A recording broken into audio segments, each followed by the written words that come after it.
عوام کے حق پہ ڈاکہ مارو، ان کو لوٹو، کرپشن کرو، ان پر ٹیکسوں کا بوجھ لا دو اور لوٹ مار کر کے اپنے لیے جو ہے وہ ایک جنت بناؤ. اور یہ پورا نظام ہے جو اب پوری طرح سے ایکسپوز بھی ہو رہا ہے. اس لیے ہم یہ مطالبہ کر رہے ہیں وزیر اعظم صاحب سے کہ وہ فوری طور پر بجلی کی ان قیمتوں میں کمی کریں اور اس مہینے جو بل آئے ہیں اس میں جتنے چارجز ہیں ان کو ختم کیا جائے. دیکھیں صورتحال کیا ہے. صورتحال یہ ہے کہ خود نیپرا کی رپورٹ کے مطابق بجلی کی جو اصل اوسط پیداواری قیمت ہے وہ 6 روپے 73 پیسے ہے. 6 روپے 73 پیسے ایوریج اگر آپ نکال لیں تمام جو بجلی جس ذریعے سے بھی پیدا ہو رہی ہے. اور اس کے اوپر جو کیپیسٹی چارجز ہیں وہ 16 روپے 22 پیسے تو وہ والے ہیں جو جعلی قسم کے فراڈ معاہدے کیے تھے نواز شریف صاحب نے، اور پی ٹی آئی کے دور میں بار بار اعلانات ہوئے کہ ہم ریوائز کر رہے ہیں، وہ نہیں ہوئے. اور پھر نواز شریف اور پیپلز پارٹی اور ایم کیو ایم اور جے یو آئی ان کی حکومت میں بھی کچھ نہیں ہوا، اور ان معاہدوں کی قیمت پاکستان کے عوام ادا کرتے ہیں. ٹیک اور پے کے معاہدے ہیں، آپ استعمال نہیں بھی کریں گے تو بجلی کی قیمت دیں گے. ان لوگوں کے، ان ظالموں کے فیصلوں کی قیمت غریب آدمی، متوسط طبقے کا آدمی ادا کرتا ہے. اور اگر مالدار آدمی بھی ہے تو وہ بھی کیوں ادا کرے؟ آپ کے فیصلوں کی قیمت ہم کیوں ادا کریں؟ آپ کے کک بیکس کی قیمت ہم کیوں ادا کریں؟ لیکن اسی طرح سے ہم پر یہ بوجھ ڈالا ہوا ہے. اسی طرح ایل این جی کی پیداواری قیمت انہوں نے 51 روپے بنائی ہوئی ہے. اسی طرح فرنس آئل کے کیپیسٹی چارجز میں اس تفصیل میں نہیں جاتا، لیکن یہ بات بہت واضح ہے کہ جب یہ 22 روپے 95 پیسے کیپیسٹی چارجز ملا کر اوسط بن جاتی ہے تو اس کے اوپر پھر یہ ٹیکس لادے جاتے ہیں. ایک ٹیکس انہوں نے بنایا ہوا ہے پی ایچ ایل سرچارج. یہ کیا ہے بھائی پی ایچ ایل سرچارج؟ یہ وہ سرچارج ہے جو وفاقی حکومت کو اختیار مل گیا ہے کہ وہ جب چاہیں 10% تک آپ ٹیکس لگا سکتے ہیں، اضافہ کر سکتے ہیں. اس کے بعد آتا ہے فیول ایڈجسٹمنٹ چارجز.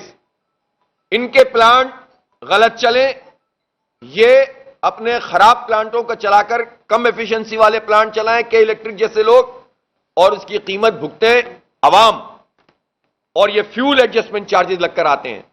پھر آتا ہے سیمائی فیول ایڈجسٹمنٹ چارجز، وہ بھی لگا دیتے ہیں. پھر آتی ہے الیکٹریسٹی ڈیوٹی، پھر آتا ہے سیلز ٹیکس، ایک ہے فردر ٹیکس، پھر ہے ایکسٹرا ٹیکس، پھر ہے ٹی وی ٹیکس، اور اب ریڈیو کی بات بھی ہو رہی ہے. اور ہمارے قبضہ میئر صاحب جب ایڈمنسٹریٹر تھے وہ تو بلدیہ کے ایم یو سی جو چارجز ہیں وہ بھی لگانا چاہتے تھے، وہ ہم نے کورٹ سے رکوایا. تو بھائی عوام کہاں جائیں؟ یہ ٹیکس ہم کیوں ادا کریں؟ کون سے ٹیکسز ہیں یہ؟ تمہاری نالائقیوں کے ٹیکس ہم بھریں اور تمہاری علل تللوں پہ کوئی فرق واقع نہیں ہو. کہتے ہیں کہ اگر ہم یہ چارجز نہیں لگائیں گے تو آئی ایم ایف کی شرط پوری نہیں ہوگی، اور آئی ایم ایف کی شرط پوری نہیں ہوگی تو ہم ڈیفالٹ کر جائیں گے. اس نہج پہ پہنچایا کس نے؟ اس کو تو آئیڈینٹیفائی کرو. اور پھر بات یہ ہے کہ آئی ایم ایف تو ہلکے سے یہ بھی کہہ دیتا ہے کہ بھئی ذرا زرعی زمینوں کے اوپر بھی ٹیکس لگاؤ. تو یہ بتائیں نا اسحاق ڈار صاحب جنہوں نے بڑے 3 دفعہ اعلان کیا کہ نہیں ہم زرعی ٹیکس نہیں لگا رہے، یعنی جس سانس میں انہوں نے بجلی کی قیمت بڑھائی تھی اسی سانس میں یہ کہا کہ ہم زراعت پہ ٹیکس نہیں لگائیں گے. اور کون سی زراعت؟ کیا ہم یہ کہتے ہیں کہ غریب لوگوں کے جو چھوٹے چھوٹے رقبے ہیں 1 ایکڑ یا چھوٹی چھوٹی زمین ان پر آپ لگائیں 2 ایکڑ والے پہ؟ ہم تو یہ کہہ ہی نہیں رہے. ہمارے پاس تو سیدھا ڈیٹا گورنمنٹ آف پاکستان کا جاری کردہ ہے، جس کے مطابق جو ہمارے آنرز ہیں کچھ کل زمین کے پاکستان میں جو کلٹیویٹڈ جہاں پر زراعت ہو سکتی ہے وہ 83,55,772 ہیں، جبکہ 5,55,00,000 کے قریب یہ ہماری ایکڑ زمین ہے. اب آپ اس کے اعداد و شمار تو دیکھیے، 25 ایکڑ سے زیادہ والے لوگ اور 50 ایکڑ سے زیادہ والے لوگ یہ صرف 3.94% ہیں. باقی سب چھوٹے چھوٹے کاشتکار ہیں. 96% کاشتکار وہ ہیں جن کی زمینیں 25 ایکڑ سے کم ہیں. صرف 4% وہ ہیں جن کی زمینیں 25 ایکڑ سے زیادہ ہیں، اور ان میں بھی 50 ایکڑ سے زیادہ والے صرف 1.36 ہیں.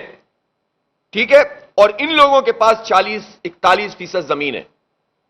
تو 41% زمین کے مالک صرف 4% لوگ ہیں.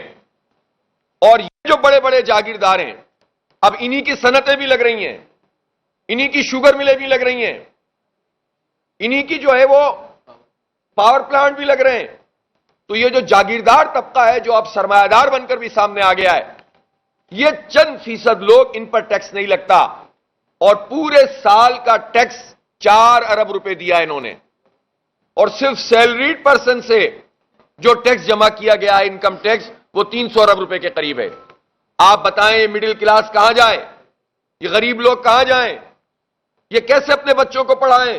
تو یہ آئی ایم ایف اس پر مجبور کیوں نہیں کرتا کہ ان جاگیرداروں پہ ٹیکس لگائیں؟ اس کا مطلب یہ ہے کہ آئی ایم ایف بھی پاکستان کو غلام بنا کر رکھتا ہے, اور اس کے جو اصلی غلام ہیں وہ حکمران طبقہ ہے جو ہمارے سروں پر مسلط ہے, جو جاگیرداروں کو پروٹیکشن فراہم کرتا ہے, جو وڈیروں کو پروٹیکشن فراہم کرتا ہے, جو سرداروں اور خانوں کو پروٹیکشن فراہم کرتا ہے, اور عوام پر بجلی کے بل پھینکتا ہے.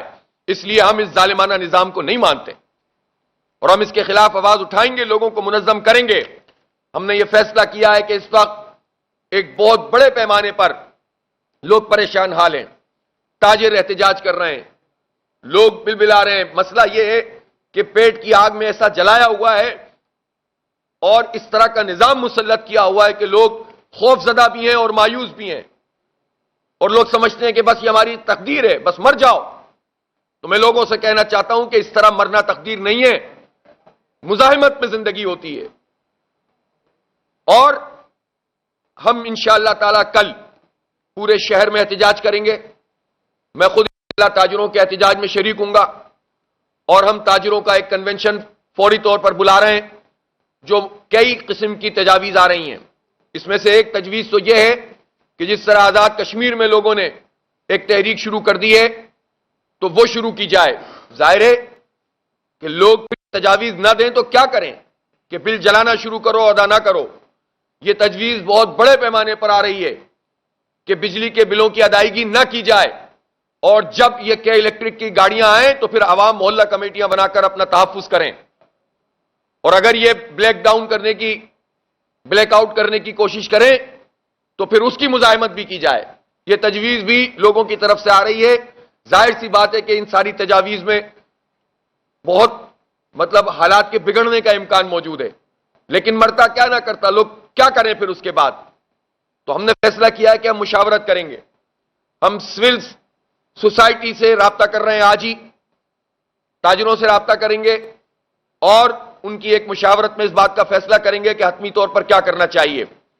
تو کل یوم احتجاج ہوگا, اور ہمارے پاس یہ تجویز زیر غور ہے, اور اس کا غالب امکان موجود ہے کہ ہم 1-2 دن میں, وفاق کی علامت ہے گورنر ہاؤس جو تمام فیصلوں کے ذمہ دار ہیں, وفاقی حکومت خاص طور پر بجلی کی قیمت کے حوالے سے, تو ہم گورنر ہاؤس پہ دھرنا دیں گے, اور یہ دھرنا ہمارا طویل مدت کے لیے ہوگا, مطالبات کی منظوری کے لیے ہوگا, اور ہم پھر پورے شہر کے عوام سے یہ اپیل کریں گے کہ وہ وہاں پر شریک ہوتے چلے جائیں.